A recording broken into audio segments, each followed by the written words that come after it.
नमस्कार प्रेक्षकांनो, ठरलं तर मग मालिकेच्या आजच्या म्हणजेच 3 मेच्या भागात आपल्याला एक जबरदस्त असा ट्विस्ट पाहायला मिळणार आहे.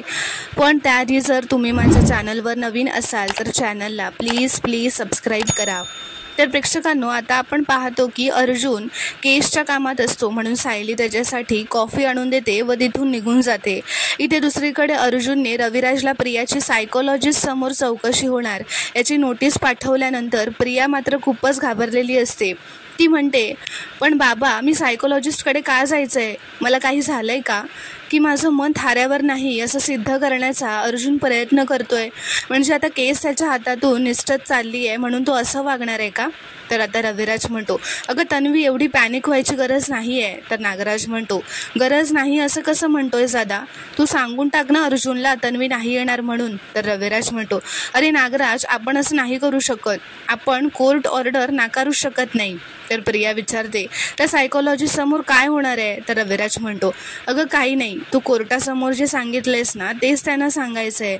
सायकोलॉजिस्ट तुझी बॉडी लँग्वेज, एक्सप्रेशन्स ॲनालिसिस करतील आणि मग काय ते ठरवतील. आणि हे बघ, घाबरण्याचं काही कारण नाही आहे. जे खोटी साक्ष देतात ना त्यांनीच या परीक्षांना घाबरावं लागतं.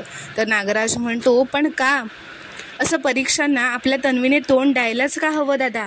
तर रविराज म्हणतो, कारण ती खरं बोलते. कोणी कितीही वेळा विचार करू देत, तिचं स्टेटमेंट तेच असणार आहे. ते बदलणार नाही आहे. जो साक्षीदार खोटी साक्ष देतो ना त्याला हे सायकोलॉजिस्ट पकडतात. मग तो साक्षीदार कितीही तयारीचा असू देत. पण आपला काही प्रश्नच नाही आहे, त्यामुळे आपण हा विचार का करायचा? तर प्रिया आता खूप घाबरलेली असते व विचार करत असते. रविराज म्हणतो, अगं हे तन्वी, कसला विचार करतेस बाळा? अगं सगळं खरं सांगून टाक, विषय तिथेच संपतो. तर प्रिया मनातच म्हणते, विषय तिथे संपणार नाहीये किल्लेदार, उलट तुला कल्पनाही नाही आहे असा विषय सुरू होईल. ती असं म्हणते, इतक्या सगळ्यांना मी फसवत आले आहे, पण आता सायकोलॉजिस्टला कसं गुंडाळू? तर आता इथे दुसरीकडे सायली किचनमध्ये काम करत असते. प्रताप तिथे येतो व डायनिंग टेबलकडे काहीतरी शोधत असतो. सायली त्याला येऊन विचारते, काय झालं बाबा, काय शोधताय? तर प्रताप म्हणतो, अगं माझा चष्मा सापडत नाही आहे. तर आता सायली बघते की प्रतापचा चष्मा त्याच्या डोक्यालाच लावलेला असतो. ते बघून सायली हसत असते. तो चष्मा काढून प्रतापला देते व ते बघून आता प्रतापही हसू लागतो. अर्जुनसुद्धा वर जिन्यांवर उभा राहून ते सगळं बघत असतो व हसू लागतो.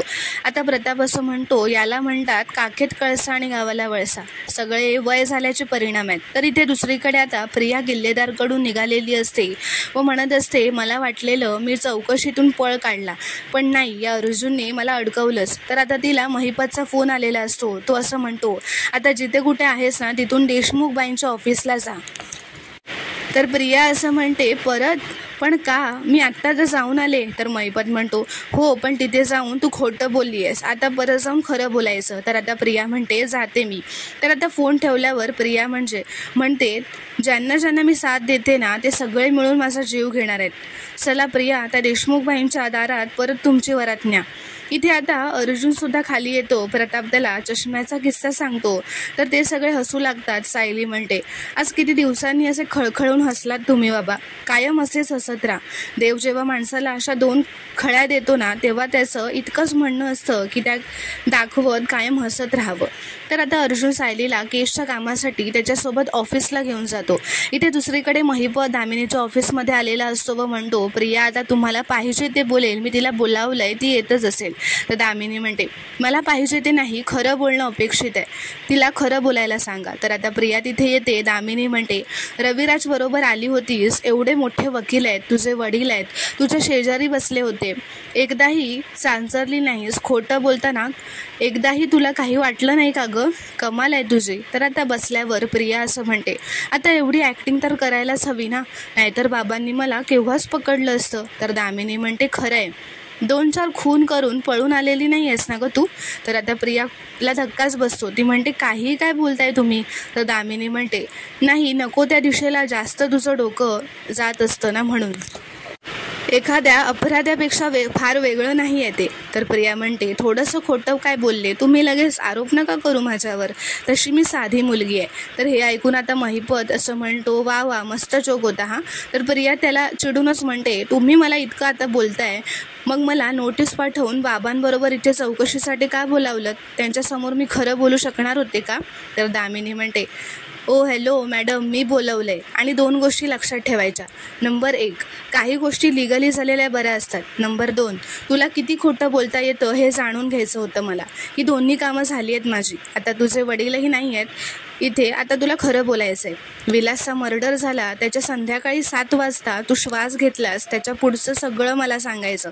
तर इथे दुसरीकडे अश्विन किल्लेदारांकडे आलेला असतो. तो येताच तन्वीला हाक मारत असतो. तर आता तन्वी काही घरात नसते. रविराज, प्रतिमा बाहेर येतात, अश्विनला बसायला सांगतात. अश्विन म्हणतो, काका तन्वीला बोलवता का? तर प्रतिमा म्हणते, अरे तन्वी तर मगाशीच निघाली, तू येतोयस हे तिला सांगितलं नव्हतंस का? तर अश्विन म्हणतो, नाही मी नाही सांगितलं, ते ॲक्च्युली मी तिला सरप्राईज देणार होतो. तर रविराज म्हणतो, पण ती डायरेक्ट घरीच जाणार होती असं म्हणाली. तिला पोचून अर्धा पाऊण तास झाला असेल, तिने तुला मेसेज नाही केला का? तर अश्विन आता त्याचा फोन चेक करतो व म्हणतो, नाही तिचा मेसेज तर नाही आलाय. तर प्रतिमा म्हणते, कमालच करते ही मुलगी, या अशा गोष्टी घरी सांगत राहायच्या असतात, म्हणजे मग घरी कोणी काळजी नाही करत. तर अश्विन म्हणतो, इट्स ओके प्रतिमा आत्या, बरं चला मी निघतो आता, असं म्हणून तो तिथून निघून जातो. तर आता इथे अर्जुन व सायली ऑफिसला जात असतात, त्यांच्या गाडीत असतात.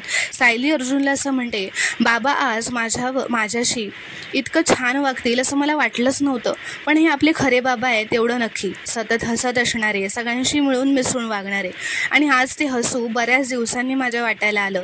तर अर्जुन म्हणतो, चला म्हणजे आजचा दिवस मस्त सुरू झालाय, तुमच्या मनासारखी गोष्ट घडली.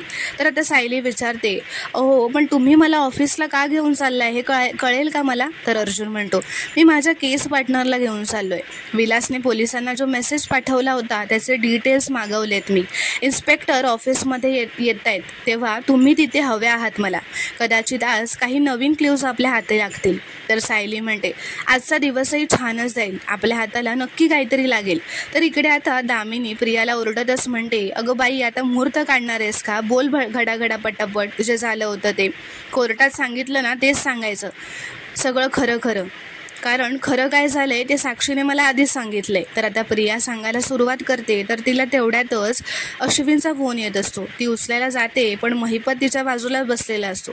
तो एक फ्लॉवर पॉट हातात घेऊन बसलेला असतो व प्रियाने तो फोन उचलू नये म्हणून तो आता तिला ते फ्लॉवर पॉट हातातलं उचलून मारण्याची भीती घालत असतो व तिला फोन न उचलायला नको सांगत असतो. तर ती आता फोन ठेवून देते व तिची साक्ष द्यायला परत सुरू करते. आता ती आश्रमात खुनाच्या दिवशी घडलेल्या सगळ्या गोष्टी सांगत असते. ते सांगत असताना तिला पुन्हा 2-3 वेळा अश्विनचा फोन येतो. तर आता दामिनी भडकते, चिडूनच म्हणते, तुम्हाला दोघांना काय वाटतं, टाइमपास चालला इथे, पोरखेळ आहे हा, तो फोन पहिल्यांदा सायलेंट कर, असं ती जोरातच प्रियावर चिडून म्हणते आणि महिपतला म्हणते, तुम्ही गप्प बसा. तर आता प्रिया फोन सायलेंट करते. इथे अर्जुन व सायली ऑफिसला आलेले असतात. तर तेवढ्यातच चैतन्यसुद्धा आता अर्जुनसाठी कॉफी घेऊन येतो. तर प्रेक्षकांनो, आता पुढील भागात आपण पाहणार आहोत की अर्जुन असं म्हणत असतो, या पोस्टमॉर्टम रिपोर्टप्रमाणे विलास मेल्याची वेळ आहे 8:30. तर सायली म्हणते, पण मधुबाऊंपासून माझ्या जीवाला धोका आहे, हे विलासचं मेसेज. तर आता इकडे दामिनी प्रियाला म्हणते, तर म्हणजे तो मेसेज तू केला होतास? अगं मूर्ख मुली, विलास मेला आधी, तू मेसेज नंतर केलायस, असं म्हणून ती जोरातच प्रियावर चिडते. तर अर्जुन इथे म्हणत असतो सायलीला की ही मेसेज करणारी व्यक्ती एकदा सापडली की मधुभाऊ सुटणार एवढं नक्की आणि आपण जिंकणार. तर प्रेक्षकांनो, पुढील भागात काय घडणार हे पाहणं खूपच रोमांचक ठरणार आहे. व्हिडिओ आवडल्यास कॉमेंटमध्ये नक्की कळवा व चॅनलला प्लीज सबस्क्राईब करा.